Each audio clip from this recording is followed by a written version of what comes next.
देखिए दोस्तों, अगर तो आपने इस वीडियो को टाइटल देखकर इंटेंशनली खोला है, फिर तो मुझे पता है कि आप वीडियो को आगे सुनोगे। अभी देखते हैं कि 2 मिनट क्या बात करते हैं। सर अच्छी लगी तो सुनेंगे, वरना बंद कर देंगे। अगर अनइंटेंशनली आगे हो, कुछ प्लान नहीं था, जस्ट वैसे ही क्लिक कर दिया, तो भी मैं इतना जरूर कहूंगा कि जो भी डिस्कशन होने लगी है, आपने एक बार सुनना स्टार्ट कर दिया, आपके अंदर जो चीज, जो नॉलेज जाएगी ना, वो अभी आपने कहीं पर भी ऐसी डिस्कशन आपके साथ नहीं सुनी होगी। अच्छा, सबसे पहले इस टॉपिक पर बात करने से पहले कि हमारा पास और फेलियर, जैसे इंटर का रिजल्ट हमारा आने वाला है, फाइनल का आ चुका है, मैं एक छोटी सी डिस्कशन उसके साथ रिलेट करने के लिए आपके साथ करने लगा हूं। एक घर पे जब बेटी पैदा होती है और धीरे धीरे करके वो बड़ी होती है, एक टाइम आता है शादी का, जब हम कहते हैं कि शादी पे जो बेटी है वो अपने दूसरे घर चली जाएगी। हम सब देखते हैं शादी में, अपने घर पे बेटी की शादी हो रही हो या कहीं पर भी हम जाते हैं, जैसे नॉर्मली शादी में जो माँ बाप हैं और बेटी भी उस दिन रो रही होती है ना। आपने देखा होगा, नेचुरल सी बात है, घर के जो डायरेक्टली उसके साथ रिलेटेड फैमिली मेंबर्स हैं, आंखों से पानी आएगा। जो बच्चा आपने मतलब पाल पोस के बड़ा किया, हम कह देते ना, वर्ड लगा देते 24 घंटे, चाहे 24 घंटे अपने माँ बाप की आंखों के सामने आज के टाइम पे कोई भी नहीं रहता, अपने काम कार में बिजी होते हैं सारे, वर्ड लगाया जाता है 24 घंटे आंखों के सामने हमारा बच्चा रहता है। नॉर्मली जो बच्चा हमारी आंखों के सामने 24 घंटे रहा और एक दिन वो हमें छोड़ के दूसरे घर जा रहा है, नो डाउट आपको वहां पे चाहे और ज्यादा प्यार मिले, अपने घर से भी ज्यादा प्यार मिले, लेकिन फिर भी जब जिसने जन्म दिया है, जो उसको पता है कि मतलब उस टाइम पर क्या अंदर से फील होता है। लेकिन क्या उस दिन उस फीलिंग को लेकर ऐसा तो नहीं होता कि पेरेंट्स को जब बेटी को कुछ हो ही जाए, है ना, ऐसा थोड़ी होगा, इतना सदमा जब प्रेशर लग जाए कि नहीं हम जुदा होने लगे हैं, ऐसा होता है? नहीं होता। क्यों नहीं होता? मतलब वो टाइम आंखों से आंसू भी आ रहे होते हैं और कहीं ना कहीं खुशी भी होती है कि बच्चा अपने परिवार में आगे जाके अच्छा सेटल हो, अच्छी जिंदगी हो। ये सब कुछ हम सबकी लाइफ में होता है ना, आप सबको पता है, ये हमारा सिस्टम है जहां पे इंडिया में। अच्छा, अब आप सोचोगे मैं ये बात क्यों कर रहा हूं। मैंने अभी बात की कि क्या उस टाइम को लेकर, उस टाइम पर क्या किसी को कुछ हो जाता है, मतलब ऐसे दिमाग पे कि हाय ये क्या हो गया, नहीं, है ना। क्यों? क्योंकि पता था जैसे जैसे बेटी बड़ी हुई तो एक पर्सन अपने आप को प्रिपेयर करना शुरू कर लेता है उस टाइम के लिए कि जुदा होने का टाइम भी आएगा। जैसे जैसे वो टाइम पास आता है, पर्सन मेंटली उतना प्रिपेयर होता है उस सिचुएशन, उस टाइम को लेकर के अब वो वक्त पास है। बात समझ रहे हो? अपने माइंड को समझाना, अपने माइंड को रेडी करना, एक इंसान की जो सबसे बड़ी समझ होती है वो यही है। अब इस चीज को जो मैंने आपको बताई वो अपने थोड़ा सा माइंड में रखना। अब आगे चलते हैं, हमारे जो भी मैं बोलूंगा इंटर का रिजल्ट आने वाला है, फाइनल का अगर आ चुका है, तो हर पर्सन मेरी बात को अच्छे से अंडरस्टैंड करेगा। अब देखो, बात करते हैं, एक तरफ मैं लिखने लगा हूं हमारा जो रिजल्ट है वो पास, एक तरफ मैं रिजल्ट लिखने लगा हूं फेल। अब एक बच्चा जिस दिन रिजल्ट आता है, अगर वो फेल हो जाए तो मैं ये बोलूंगा कि वो आउट ऑफ कंट्रोल हो जाता है। 100% केसेस में नहीं, लेकिन मोस्टली केस में। क्यों? अग्रेसिव नेचर हो जाना, उस दिन गुस्सा आना, मेरे साथ ऐसा क्यों हो गया, ये सारी चीजें डिटेल में मैं बार बार वो रिपीटेड बातें नहीं करता, सबको पता है। अगर पास हो जाए तो भी कई बार यकीन नहीं आता, अच्छा मैं पास हो गया। अब बात ये है कि नॉर्मली हर बच्चा ये सोचता है कि मेरा रिजल्ट आने वाला है, अगर मैं फेल हो गया, अगर मैं फेल हो गया तो मतलब ये जो प्रेशर है ये रिजल्ट आने से पहले मैं बोलूंगा बहुत ज्यादा होता है कि कहीं अगर फेल हो गए तो क्या होगा। अब मैं आपको सच सच बताता हूं, जैसे मैंने आपको अभी सबसे पहले वो सारी डिस्कशन की है ना कि मेंटली अपने आप को प्रिपेयर करना।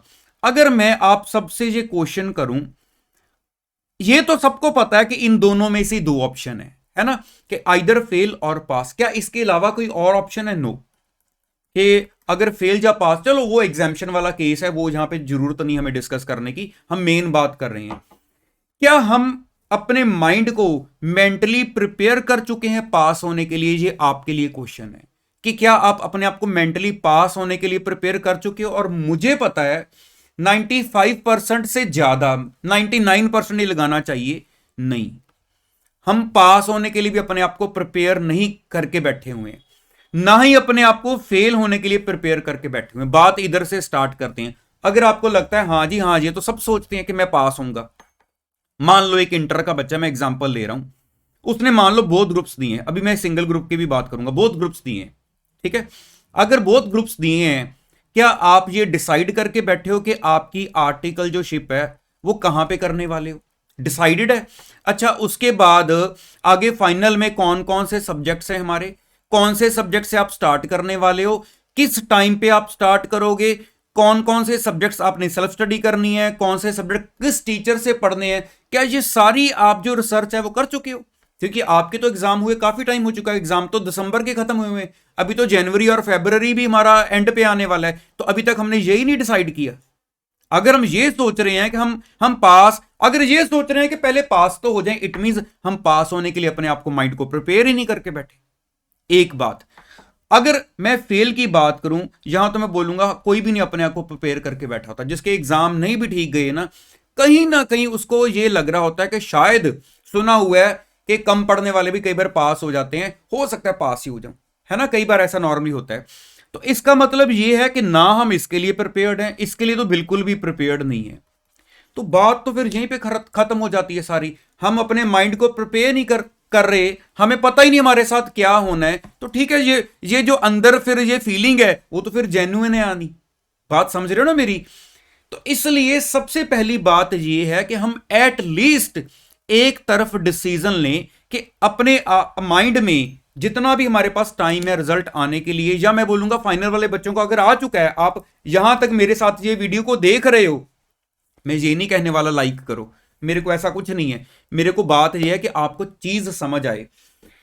यहां तक देख रहे हो, जो इंटर वाला बच्चा जिसके रिजल्ट आने वाले हैं, तो आप अगर ये सोच रहे हो कि हाँ मैं पास हो जाऊंगा, अगर आपको पता ही नहीं, अगर आपको लग रहा है कि पता नहीं पास होना है या नहीं होना, देखी जाएगी, थोड़ा एक आइडिया तो लगाओ, जजमेंट तो लगाओ। अगर 50-50 भी लग रहा है, 50-50 दूर से भी लग रहा है कि शायद हो जाए, हाँ ये एक पेपर की वजह इसने फंसा दिया, इसमें 38-34 आ गए तो गए, वरना पास होने के चांस फिर भी कहीं ना कहीं धुंधले धुंधले नजर आ रहे हैं। तो ठीक है, पास होने के अकॉर्डिंगली अपना ये आइडिया तो लगा के बैठो। अगर ये आइडिया नहीं लगाया और रिजल्ट फेल आया, फिर मैं मानूं कि हाँ हम ये सारा आइडिया लगा के बैठे थे, मैंने 10 फर्म्स भी पता कर ली थी जहां पर मैंने आर्टिकलशिप करनी है, मैंने ये सारी प्लानिंग करके रखी हुई थी, मैंने तो फाइनल की 2 क्लासेस भी खरीद ली थी, अब वो सारे पैसे वेस्ट हो जाएंगे, मैं फेल हो गया, फिर तो फेल होने का दुख मनाए। अदरवाइज तो मुझे लगता नहीं कि हमें कोई दुख होना चाहिए, हमने कौन सा कुछ एडवांस में प्लानिंग करके रखी है जो हमारी खराब हो जाएगी, है ना। तो इसलिए या तो आप सबसे पहले इसके ऊपर पूरी रिसर्च कर लो, अदरवाइज मैं आपको यह बोलना चाहूंगा, इसको ऐसे ना सोचो कि यार फेल हो गए अब क्या होगा क्या नहीं होगा। अगर हम इस लाइन में एंटर किए हैं, देखो सीधी सी बात है, ये आपको भी पता होगा, पहली बार इंसान फेल होता है उसमें हम कह सकते हैं कि चलो समझ नहीं थी। दूसरी बार फेल होना, ये बात मैं 100% एक्सेप्ट करता हूं कि दूसरी बार फेल होना उसमें ज्यादातर हमारी गलती होती है, क्योंकि हमने पहली बार की गलतियों से सीखा नहीं कुछ। तो इसलिए मैं इतना बोलूंगा, चलो आज से ही शुरुआत करें। अगर आपको लग रहा है कि कहीं ना कहीं चांस है, सबसे पहली बात अपने आप को मेंटली प्रिपेयर करें कि कोई बात नहीं, ये हुआ तो भी देखते हैं, ये हुआ तो मेंटली प्रिपेयर करें कि कोई बात नहीं। अच्छा, अगर मेंटली कैसे प्रिपेयर करोगे, उसके लिए ये है कि इस सिचुएशन को लेकर के, अगर ये सिचुएशन उस दिन फेस करनी पड़ी रिजल्ट वाले दिन, तो आगे मैंने मई के एग्जाम तक जो मेरे आने वाले एग्जाम है, मेरी क्या स्ट्रेटजी रहने वाली है, मैं उसके ऊपर जरा अपनी पूरी कैलकुलेशन कर लूं, मैं अपने माइंड को जरा भगा लूं, ताकि ये ना हो कि उस दिन मेरे ऊपर पूरा स्ट्रेस हो, मैं अग्रेसिव हो जाऊं। अगर देखो फिर से अग्रेसिव हो जाए, इट मींस मैं रेडी नहीं था। तो इसलिए इस बार के लिए अगर हमने ये चीजों को नहीं समझा तो ठीक है, अपने माइंड को रेडी करो। इसके लिए भी मैं बोलूंगा रेडी करो और इसके लिए भी रेडी करो। दुख तब लगे कि अगर मैं बोलूं कि मेरे को पास होने का 90% श्योर था, ये सारी स्ट्रेटजी रेडी थी, फिर मैं फेल हुआ, फिर मैं बोलूं कि हाँ जेन्युइनली दुख है। लेकिन अगर मैं कहीं ना कहीं 50-50 पर बैठा था तो फिर मुझे लगता नहीं कि हमें वो मतलब अंदर अपने माइंड के ये डर लेके बैठना चाहिए कि हर रिजल्ट पे फेल हो गए तो क्या हो जाएगा। फिर एक स्ट्रेटजी अपने माइंड से तैयार करके रखी कि आगे वाले यहां तक मैंने क्या करना है, मुझे बोथ देनी है, मुझे सिंगल देना है या क्या देना है, उसके लिए अपने आप को प्रिपेयर करो। ना कि इस डर के साथ बैठ जाएं। अपनी लाइफ को थोड़ा प्रैक्टिकली लेके आए। यहां पे कोई मतलब पर्सन नहीं हमें हमें छोड़ के जा रहा। यहां पे तो एग्जाम है ठीक है, लाइफ का पार्ट है। बहुत बड़े बड़े एग्जाम आगे हमारी लाइफ जो है वो हमसे लेने वाली है। इतने बड़े बड़े चैलेंजेस पड़े हैं जो हमें जिंदगी में फेस करने पड़ते हैं। ये तो एक एग्जाम है। अगर मैं इसके फेल पास से डर गया तो इसका मतलब दुनिया में तो बहुत बड़े काम करने, अभी तो ये उस हिसाब से बहुत ही छोटा है। ठीक है, तो इसलिए मुझे था कि एक बार मैं आपके साथ इस डिस्कशन को जरूर आपके साथ लेके जाऊं। बाकी आपके माइंड में जो बातें आ रही हैं, जहां शायद इस वीडियो के बाद आएंगी, लेकिन मैं इतना जरूर कहूंगा कि मुझे जरूर पता है कि यहां तक कि एट लीस्ट आज आप इस वीडियो को चाहे एक बार अभी देखा है, फ्री माइंड से दोबारा रात को देखना है, दोबारा रात को देखना, फिर माइंड में कोई बात आएगी तो मेरे साथ जरूर कमेंट बॉक्स में शेयर करना। बाकी मैं तो आपके पास अवेलेबल हूं और एक रियलिटी लेवल पे जाके मैं आपके साथ बात कर रहा हूं। कोई भी ऐसे नहीं है कि जस्ट हाँ मेरे माइंड में कुछ फोकस था, मैंने इस टॉपिक के ऊपर जो मन आया बोल दिया। ठीक है, बहुत रियल लेवल पे जाके आपके साथ बात करने की कोशिश कर रहा हूं। तो चलिए इतना रखता हूं आज। एंड आई होप सभी बच्चे अपने माइंड से ये प्रेशर को छोड़ के, अगर नहीं क्लियर हुए हैं फाइनल के रिजल्ट में, जहां इंटर का रिजल्ट आने वाला है तो डर बैठा हुआ है, तो थोड़ा सा अपने माइंड को रेडी करो। हर चीज के लिए डरो ना। हाँ, अगली बार की गारंटी लो। पास्ट जो हो गया वो सबको पता है। ये पुरानी बात है वैसे, हर बार मतलब यही सुनते हैं कि अब जो हो गया उसको छोड़ो, आगे की सोचो, है ना। लेकिन हम उसको सिर्फ सुनते हैं, लेकिन सुन के निकाल देते हैं। मैं आज आपको बोलूंगा, अगर मैं बोल रहा हूं आप सुन रहे हो तो सुन के निकालना मत, इस चीज के ऊपर काम करो और गारंटी लो, मेरे साथ प्रॉमिस करो कि ठीक है जो हुआ वो यहीं पे खत्म।